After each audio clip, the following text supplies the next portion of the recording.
The series situation. Philadelphia 76ers against the defending champion Los Angeles Lakers. The play. Allen Iverson utilized his trademark crossover dribble against Los Angeles Lakers guard Tyronn Lue. Then stepped back and hit a fadeaway jumper as Lue fell down. Iverson then took an exaggerated step over Lue on his way back up the court. The significance.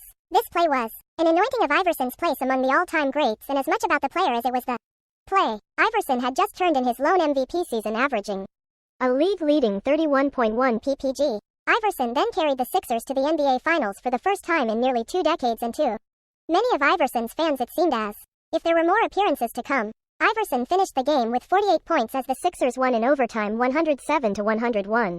The Lakers then won 4 straight games to win.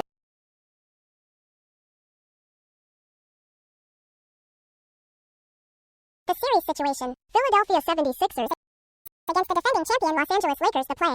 Allen Iverson utilized his trademark crossover dribble against Los Angeles Lakers guard Tyronn Lue. Then stepped back and hit a fadeaway jumper as Lue fell down. Iverson then took an exaggerated step over Lue on his way back up the court. The significance. This play was an anointing of Iverson's place among the all-time greats, and as much about the player as it was the play. Iverson had just turned in his lone MVP season, averaging a league-leading 31.1 ppg. Iverson then 76ers against the defending champion. Allen Iverson utilized his Lakers guard back and hit a fade. Iverson then took an exaggerated up the court. Play was an anointing of Iverson. Much about the player is averaging a league-leading for the first time. If there were more appearances, 107-101. The Lakers then won 4 straight games to win to the NBA Finals.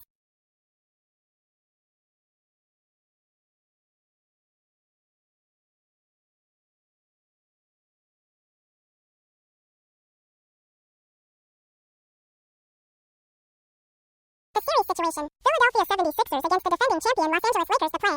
Allen Iverson utilized his trademark crossover dribble against Los Angeles Lakers guard Tyronn Lue. Then stepped back and hit a fadeaway jumper as Lue fell down. Iverson then took an exaggerated step over Lue on his way back up the court. The significance. This play was an anointing of Iverson's place among the all-time greats, and as much about the player as it was the play. Iverson had just turned in his lone MVP season, averaging a league-leading 31.1 ppg. Iverson then carried the Sixers to the NBA Finals for the first time in nearly 2 decades, and to many of Iverson's fans it seemed as if there were more appearances to come. Iverson finished the game with 48 points as the Sixers won in overtime 107-101. The Lakers then won 4 straight games to win